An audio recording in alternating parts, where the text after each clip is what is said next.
भोलू नाम का एक बच्चा कोकिलापुरम गांव में रात के समय नदी किनारे घूमने निकला था। तभी उसे वहां तट पर एक बेहोश जलपरी दिखी। हे भगवान, क्या बला है? जलपरी? भोलू दौड़ते हुए उस जलपरी की मदद करने पहुंचा। भोलू ने उस जलपरी के मुंह पर पानी के छींटे मारे और जलपरी होश में आने लगी। उठो उठो, तुम ठीक तो हो ना?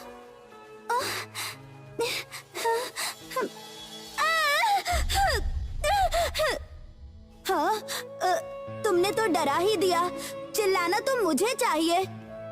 कौन हो तुम? मैं हूँ भोलू और ये कोकिलपुर राम गांव है। पर मानना पड़ेगा, जलपरियां सच में होती है। अरे तुम रो क्यों रही हो? मैं अपने परिवार से अलग हो गई और यहाँ पहुँच गई और क्या, भूख भी लगी है।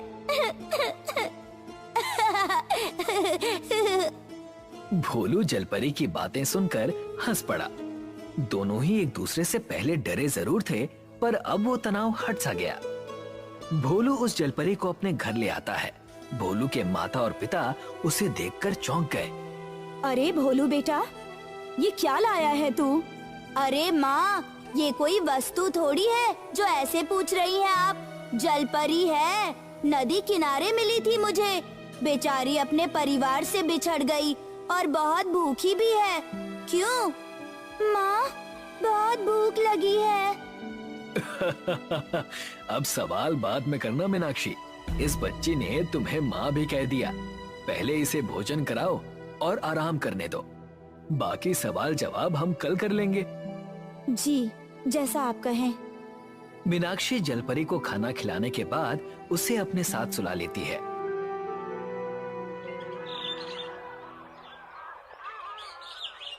अगली सुबह भोलू और जलपरी सोए हुए हैं और मीनाक्षी दिनेश से बातें कर रही है। अब हम क्या करें? अगर हम इसे रख लें अपने साथ, तो क्या ये हम लोगों में घुल पाएगी? बात तो सही कहती हो, पर हम इसे अकेला छोड़ भी तो नहीं सकते ना। हाँ, कितनी प्यारी बच्ची है, आते ही घुल मिल गई हम सबसे। अगर इसे लोगों में घुलना मिलना सीखना है, तो हमें इसे विद्यालय भेजना चाहिए। क्या कहती हो? हाँ, लेकिन ये भले ही घुल मिल जाए, लोगों का क्या करें? ये बच्ची इतनी कीमती है कि कोई ना कोई जरूर इसे दुख पहुंचा सकता है। लोगों से बचाना हमारा काम है। अब ये हमारे घर आ गई है, तो इसकी जिम्मेदारी हमारी है। हम इसे पढ़ाएंगे। अगर मेरे यहाँ रहने से आप लोगों को दिक्कत होगी, तो मेरा यहाँ से जाना ही सही रहेगा। नहीं बेटा, अब तुम हमारे साथ ही रहोगी और भोलू के साथ विद्यालय जाओगी। विद्यालय? हाँ बेटा, जहाँ सब बच्चे विद्या ग्रहण करते हैं। वो सब ठीक है, तुम मुझे ये बताओ बिटिया कि तुम्हारा नाम क्या है? मेरा नाम नहीं, हम जलपरियों में तो नाम नहीं होते। आप लोग ही मुझे कोई नाम क्यों नहीं दे देते? अच्छा ठीक है बिटिया, आज से तुम्हारा नाम परी है, जैसी कहानियों में होती है। परी? बहुत अच्छा नाम है, धन्यवाद माँ। जलपरी बहुत ही खुश थी और देखते ही देखते 1 महीना बीत गया और जलपरी की चर्चा पूरे गांव में होने लगी। अब जलपरी भोलू के साथ विद्यालय जाने लगी थी। जैसे ही पढ़ाई खत्म हुई, भोलू जलपरी के पास गया और बोला, अरे यार, ये पढ़ाई लिखाई तो बहुत मुश्किल है। अब मुझे तुरंत घर जाना है। पर मुझे तो पढ़ाई बहुत अच्छी लगती है, तुम्हें क्यों पसंद नहीं? इसमें पसंद करने जैसा क्या है, बस जरूरत है तो पढ़ना पड़ता है। पर मुझे नई चीजों के बारे में सीखना अच्छा लगता है भोलू। आओ चलें, अब घर चलते हैं। हाँ, आओ चलें। भोलू का सर अचानक से चकराने लगता है और वो जमीन पर गिर जाता है। ये देखकर जलपरी हड़बड़ाहट में उसके पास पहुंचती है। भोलू, भोलू, उठो भोलू, क्या हुआ तुम्हें? उठो, उठो भोलू। तभी वहाँ शिक्षिका आ जाती है और देखती है कि जलपरी की आंखों से जो आंसू निकले उसने अपने हाथों में रोक लिया और उसे भोलू को पिला दिया। क्या हुआ यहाँ? मैं कहाँ हूँ? भोलू, आओ चलो घर चलते हैं। अब तुम ठीक हो ना? क्या हुआ, तुम रो क्यों रही हो? रो मत, ऐसा कभी कभार हो जाता है मेरे साथ। आओ चलो घर चलते हैं। बेटा परी, तुमने ये कैसे किया? वो मैं आपको नहीं बता सकती। अच्छा, कोई बात नहीं बेटा। परी और भोलू अपने घर लौट आते हैं और सारी घटना दिनेश और मीनाक्षी को बताते हैं। बेटा, ये तो बहुत बड़ी बला थी जो भोलू पर पिछले कई सालों से है। दरअसल इसके दिल में कुछ दिक्कत है जिस वजह से ये कभी कभार बेहोश हो जाता है। हाँ बिटिया, और इसका उपचार करना संभव नहीं हो पा रहा था। माँ, आप चिंता ना करें। एक जलपरी के आंसू जब खुद की इच्छा से आए तो वो किसी भी रोग या शारीरिक घाव को समाप्त कर देते हैं। अब भोलू की दिल की दिक्कत पूरी तरह से ठीक हो गई है। क्या? सच? हाँ माँ, बिल्कुल सच। जलपरी की बातें सुनकर दिनेश और मीनाक्षी की आंखें आंसुओं से भर उठी, पर जलपरी ने जो चमत्कार दिखाया उससे उन पर एक बुरी नजर पड़ गई। वो शिक्षिका विद्यालय में बैठे खुद से बातें कर रही थी। परी, तुम ही मेरा दुख हरोगी। हाँ परी, हाँ। अगला दिन आ गया और भोलू और जलपरी विद्यालय आए थे और उस शिक्षिका ने भोलू और जलपरी को कुछ बातें करने के लिए रोक रखा था। क्या बात है अध्यापिका जी? क्या हम दोनों से कोई भूल हो गई है? नहीं बेटा, एक परी से कभी भूल थोड़े हो सकती है। तुम तो जब से इस गांव में आई हो पूरा गांव खुश है। तो क्या बात है अध्यापिका जी? हाँ, रुको, बताती हूँ। मैं तुम दोनों से काफी खुश हूँ। तुम दोनों अपनी पढ़ाई पर बहुत ध्यान दे रहे हो और परी ने उस दिन जो चमत्कार दिखाया वो मैं अब तक नहीं भूल पाई। बस इन्हीं चीजों से खुश होकर मैं तुम दोनों के लिए मिठाई लाई हूँ। ये लो। अरे वाह, मिठाई! लो परी, तुम भी खाओ। आपका धन्यवाद। भोलू, धन्यवाद तो कहो। आपका बहुत बहुत धन्यवाद अध्यापिका जी। खाओ, अच्छे से खाओ। जैसे ही उन दोनों ने उस मिठाई को खाया, दोनों की आंखें ओझल होने लगी और कुछ ही पल में दोनों बेहोश हो गए। मेरी परी, कैसी लगी मिठाई?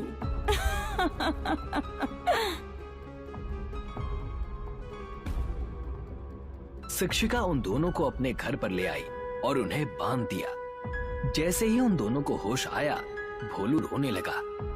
ये क्या हो रहा है?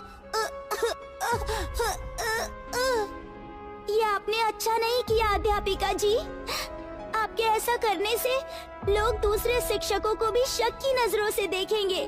मैं जानती हूँ आपने उस दिन मेरे आंसुओं का चमत्कार देखा और अब आप उसे पाना चाहती हैं। बड़ी होशियार हो परी, पर मैं भी क्या करूँ, मेरी भी मजबूरी है। कैसी मजबूरी? अगर आपको कोई दिक्कत है तो मैं वैसे ही ठीक कर दूंगी। उसके लिए आपको ये सब करने की क्या जरूरत थी? अगर तुम्हारे पास खूब धन होता तो मैं तुम्हारी बात मान लेती, पर मुझे जो चाहिए वो तुम्हारे आंसू हैं, जिन्हें मैं बेचूंगी अपनी दवाई के नाम से, और फिर कभी मुझे शिक्षिका का काम नहीं करना पड़ेगा। माफ करना, पर जब वो आंसू मेरी इच्छा से आते हैं तभी वो काम करते हैं। अच्छा, तो तुम नहीं रोओगी? कभी भी नहीं। तो मैं अगर इस भोलू को चोट पहुंचाऊंगी तब भी तुम नहीं रोओगी? तब तो तुम रोओगी ना? हाँ? नहीं, ऐसा मत कीजिए। भोलू को कुछ मत कीजिए। शिक्षिका तुरंत भोलू की ओर बढ़ने लगती है और तभी जलपरी की आंखों में आंसू आने लगते हैं। नहीं, भोलू को छोड़ दीजिए और मेरे आंसू ले लीजिए। एक बूंद भी खराब नहीं होनी चाहिए इन आंसुओं की। शिक्षिका तुरंत एक पतली शीशी में परी के आंसुओं को भरने लगती है। बस बस, इतने आंसू बहुत होंगे। इसकी एक बूंद किसी भी रोगी के चोट को तुरंत ठीक कर देती है। अब हमें छोड़ दीजिए आप, मैं किसी को ये बात कभी नहीं बताऊंगी। माँ, बाबा। अब मुझे वैसे भी इस गांव में नहीं रहना, तुम लोग जा सकते हो। शिक्षिका वहाँ से उन दोनों की रस्सी खोले बिना ही वहाँ से चली जाती है। अब हम क्या करें? इन्होंने तो रस्सी खोली ही नहीं। अब हम यहाँ भूखे ही रह जाएंगे। तभी परी के आंखों से एक बूंद टपकती है और वो रस्सी जलकर खाक हो जाती है। और जैसे ही वो भोलू की रस्सियाँ खोलती है, वो दोनों वहाँ से सीधे घर चले जाते हैं। घर आते ही दोनों सारी बातें अपने माता पिता को बता देते हैं। ये तो उसने ठीक नहीं किया। हाँ बिल्कुल, गलत किया उस शिक्षिका ने। हमें उसकी शिकायत पंचायत में करनी चाहिए। नहीं माँ, आप चिंता ना करें। माँ हूँ, चिंता कैसे ना करूँ? नहीं माँ, मेरे कहने का ये मतलब है कि उसे दंड कुछ समय बाद अपने आप ही मिल जाएगा। अच्छा, वो कैसे बेटा? बताती हूँ बाबा। दरअसल हम जलपरियाँ अपने आँखों के रसायन को बदल सकती हैं। मतलब? यानी जो आंसू उन अध्यापिका जी ने जमा किए वो असली आंसू नहीं थे। वो एक रसायन है जो मैंने तैयार किया है अपनी आँखों में। उससे केवल उनके शरीर में जलन होगी और जब तक मैं उसे ठीक नहीं करती तब तक वो दिक्कत कभी ठीक नहीं होगी। तो अगर उसने उन आंसुओं को परखने की कोशिश भी की तो उन्हें दंड अपने आप मिल जाएगा? जी बाबा, बिल्कुल सही। पर ये तो बड़ी ही दिक्कत की बात है। अगर मेरी परी को कुछ हो जाता तो मैं था ना माँ, इसे बचाने के लिए। अच्छा, तो वहाँ रो कौन रहा था? चारों के चेहरे पर इतने तनाव के बाद आखिरकार मुस्कुराहट आई। देखते ही देखते अगली सुबह भी हो गई और सुबह सुबह कोई घर का दरवाजा जोरों से पीट रहा था। मुझे बचाओ! दिनेश ने दरवाजा खोला। इतना घटिया काम करने के बाद आपको कौन बचाएगा? मेरे दोनों बच्चों को खतरे में डालकर अब यहाँ मदद की गुहार लगा रही हो? मुझे माफ कर दो, बस इस जलन को कम कर दो। मेरा सांस लेना भी दुश्वार हो गया है। ये सब पहले सोचना था, अब कुछ नहीं हो सकता। बुरे कर्मों का बुरा ही अंजाम होता है। मैं अब अपनी गलतियों को अच्छी तरह से समझ गई हूँ। मेरी मति मारी गई थी। बस एक बार मुझे माफ कर दो। बाबा, मैंने इन शिक्षिका से कुछ महीनों में कई चीजें सीखी थी। वो इनका काम था बेटा।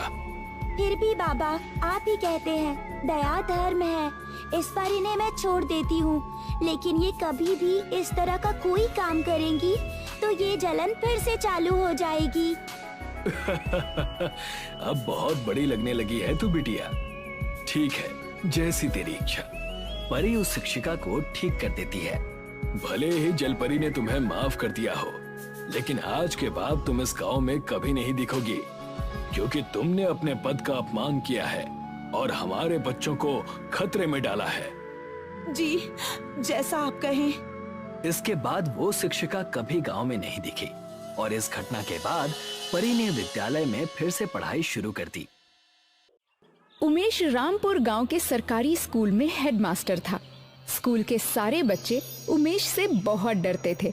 उमेश बहुत ही सख्त स्वभाव का इंसान था। अरे यार, आज तो उमेश सर चेकिंग के लिए आने वाले हैं। मैं गलती से अपना जूता साफ करना भूल गया। आज तो खैर नहीं है।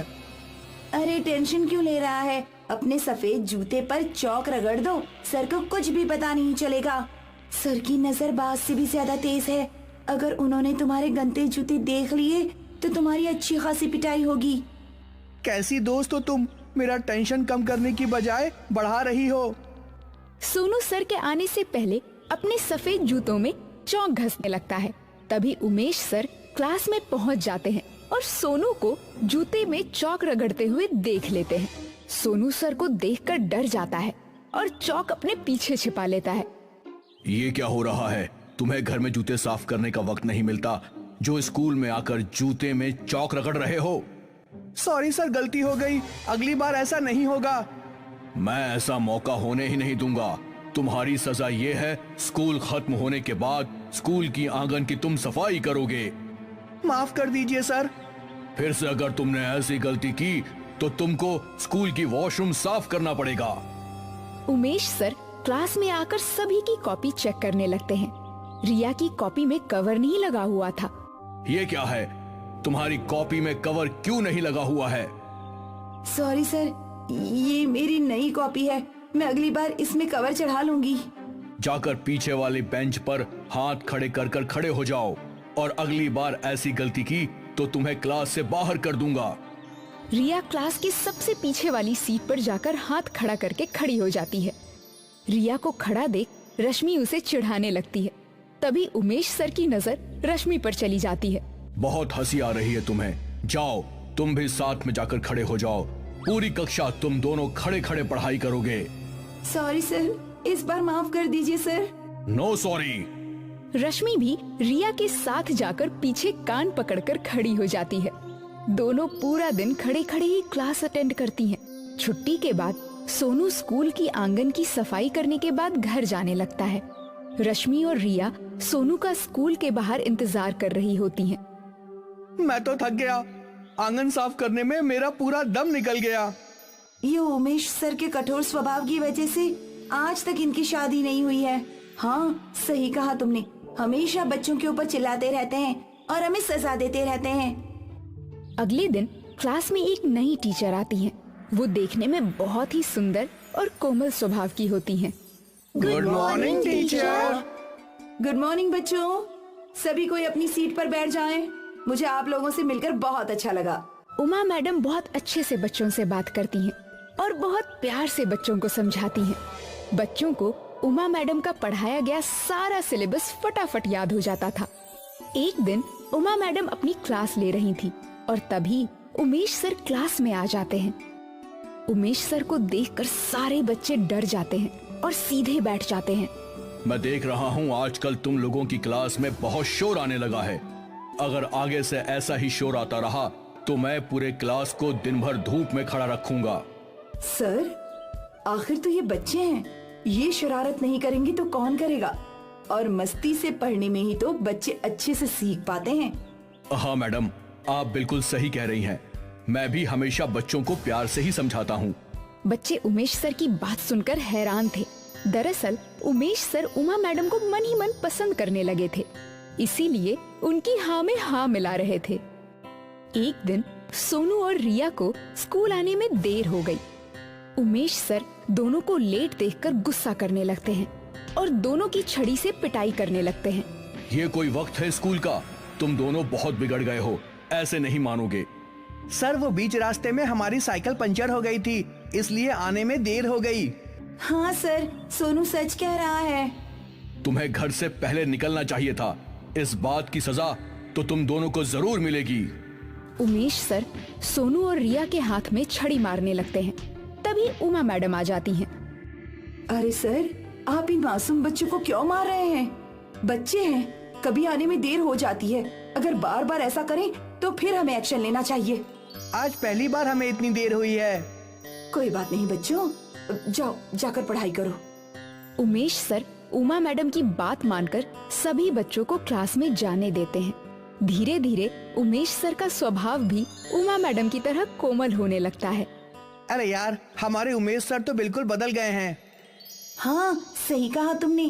पहले हम पर कितना गुस्सा करते थे, हमें कठोर से कठोर सजा देते थे, लेकिन अब उमा मैडम के आने के बाद वो बिल्कुल कोमल स्वभाव के हो गए हैं। एक दिन सोनू अपना होमवर्क करना भूल जाता है। उमेश सर सभी का होमवर्क चेक कर रहे होते हैं। तुम बच्चे कुछ ज्यादा ही बिगड़ते जा रहे हो। आज होमवर्क नहीं किया, कल स्कूल आना छोड़ दोगे।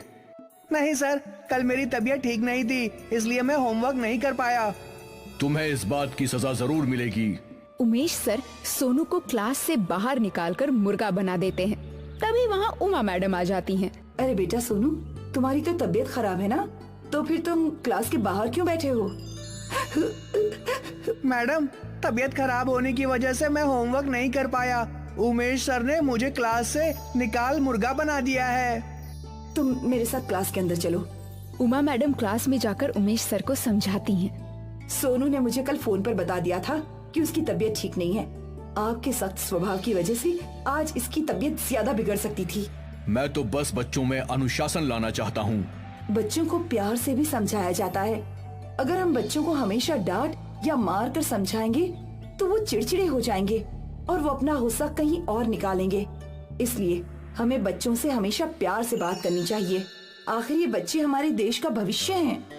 मुझे माफ कर दीजिए मैडम, मैं समझ गया हूँ। अगली बार से मैं हमेशा बच्चों से प्यार से ही बात करूँगा। उस दिन के बाद उमेश सर बच्चों के साथ प्यार से पेश आने लगते हैं। कुछ ही दिनों बाद उमेश सर और उमा मैडम की शादी हो जाती है और उमेश सर भी उमा मैडम की तरह कोमल स्वभाव के हो जाते हैं। ये कहानी है दुर्गा देवी की। अपने पति के चले जाने के बाद दुर्गा देवी ने ही अपना घर संभाला था। दुर्गा देवी के 3 बेटे थे, ओम, जय और जगदीश। ओम एक विद्वान था जिसे वेदों का ज्ञान था। जय एक व्यापारी था और जगदीश किसान था जो दुर्गा देवी के सारे खेतों में अनाज उगाता था। समय के साथ दुर्गा देवी ने अपने तीनों बेटों की शादी कर दी। अब बहुओं के आ जाने से घर में कभी कभी अनबन चलती ही रहती थी, लेकिन दुर्गा देवी इन सब चीजों को इतना महत्व नहीं देती थी। लेकिन एक दिन इन तीनों की पत्नियों का झगड़ा इतना बढ़ गया कि जगदीश की पत्नी जगदीश के पास गई। इस घर में सब लोग जो खा रहे हैं वो आप ही उगाते हैं ना? हाँ। तो आप अपनी माँ से अपना हिस्सा मांग लीजिए। सभी को अपनी अपनी मेहनत खुद ही करने दीजिए, तब जाके आपकी मेहनत पता चलेगी। जगदीश ने अपनी पत्नी को समझाने की कोशिश की, लेकिन वो मानी नहीं। आखिर जगदीश अपनी माँ के पास पहुँचा। माँ, हम इस आए दिन के झगड़े से तंग आ गए हैं। हम चाहते हैं कि आप सारी जायदाद का बंटवारा कर दीजिए। हाँ माँ, यही सही रहेगा। मैं भी सहमत हूँ। दुर्गा देवी ने तीनों की ओर गौर से देखा और फिर बोली, ठीक है, अगर तुम सबकी यही मर्जी है तो हम बंटवारा कर देंगे, लेकिन उससे पहले मैं चाहती हूँ कि हमारा पूरा परिवार एक साथ तीर्थ करके गंगा घाट पर डुबकी लगाए और लौटकर मैं जायदाद का बंटवारा कर दूंगी। तीनों भाइयों ने सहमति भरी और कुछ दिनों बाद वो लोग तीर्थ करने निकल पड़े। ओम ने पैसों की पोटली अपनी माँ को दे दी। 2 दिन का सफर करने के बाद वो लोग मंदिर पहुँचे। सभी ने भगवान के दर्शन किए और उसके बाद सभी गंगा में डुबकी लगाने पहुँचे। जैसे ही दुर्गा देवी ने डुबकी लगाई, उन्होंने पैसों की पोटली गंगा में बहा दी। सभी लोगों ने डुबकी लगा ली और तट पर बैठे। हाँ, अब तीर्थ भी हो गया और गंगा में डुबकी भी लगा ली। अब बस घर चलकर बंटवारा करना है। हाँ, चलो चलते हैं। लेकिन क्या हुआ माँ? पैसों की पोटली कहाँ गई? आप ही के पास तो थी। हाँ, अभी तक तो थी, लेकिन पता नहीं कहाँ चली गई। शायद गंगा में बह गई हो। अब हम क्या करें? हमारे पास पैसे ही नहीं है। अब हम घर कैसे लौटेंगे? घबराओ मत, मेरे 3 बेटे हैं। ये लोग कुछ न कुछ कर ही लेंगे। ओम, जय, जगदीश, हम सब यही तुम लोगों का इंतजार कर रहे हैं। जाओ और पैसों का इंतजाम करो। ठीक है माँ। तीनों भाई अलग अलग दिशा में गए। ओम एक गांव में पहुंचा। वहां एक आदमी रो रहा था। क्या हुआ भाई?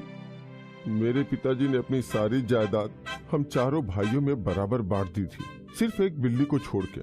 तो सरपंच जी ने फैसला किया कि उस बिल्ली की एक एक टांग हम सबकी है। 2 दिन पहले बिल्ली की मेरी वाली टांग पर चोट लगी थी, तो मैंने उसे घी का कपड़ा लपेट दिया।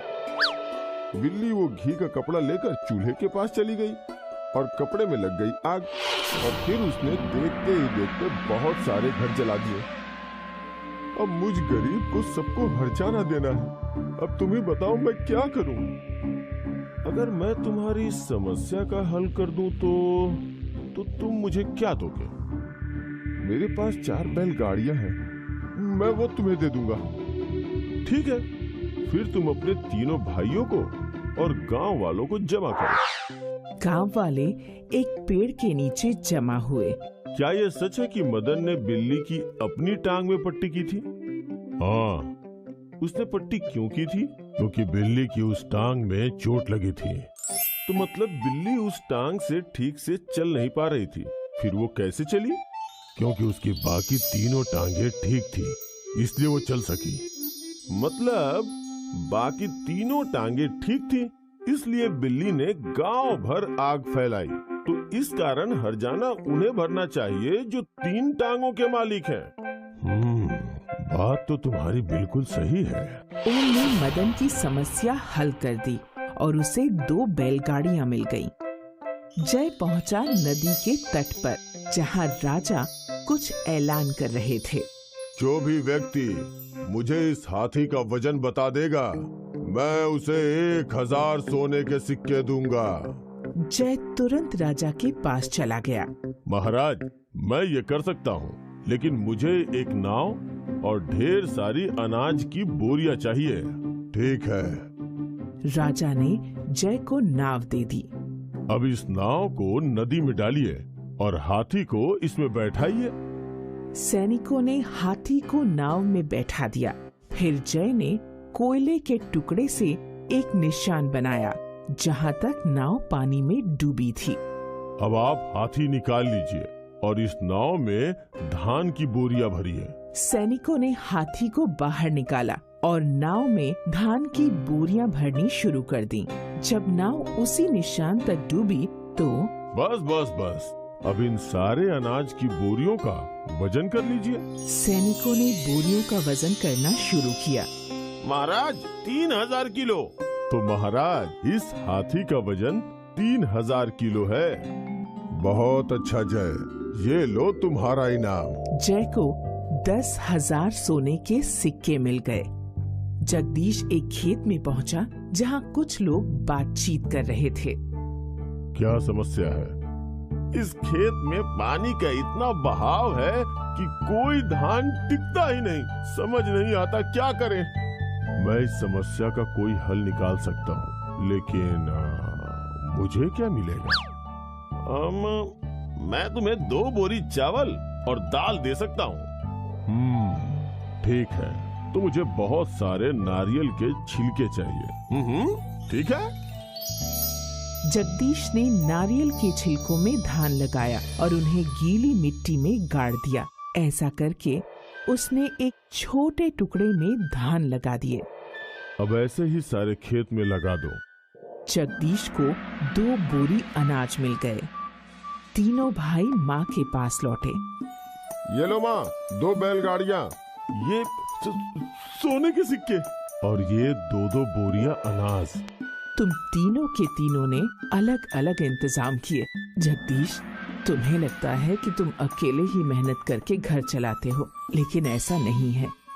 देखो, ओम बैलगाड़ियां ले आया और जय सोने के सिक्के और तुम अनाज ले आए। मैं समझ गया माँ। क्या अब भी तुम तीनों अलग होना चाहते हो? नहीं माँ, हम समझ गए कि हम अलग हैं, लेकिन एक साथ ही पूरे हैं। बहुत अच्छे। इस तरह दुर्गा देवी ने अपने तीनों बेटों का बंटवारा रोक दिया और उन तीनों को एक दूसरे का मूल्य बताया। तो बच्चों, इस कहानी ने हमें ये सिखाया कि हमें एक दूसरे के साथ हमेशा प्यार से रहना चाहिए।